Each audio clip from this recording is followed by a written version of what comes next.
So hi guys, it's been long since I posted anything here. So today I just want to appreciate and be grateful for everything that's my life. So one thing I love about my estate in Nairobi is we have a nice park.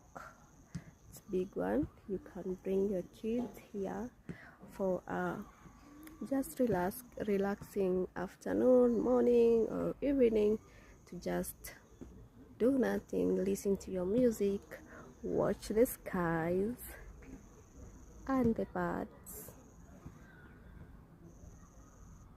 and just enjoy without chaos of anything distracting you, just being in the nature. And it's within the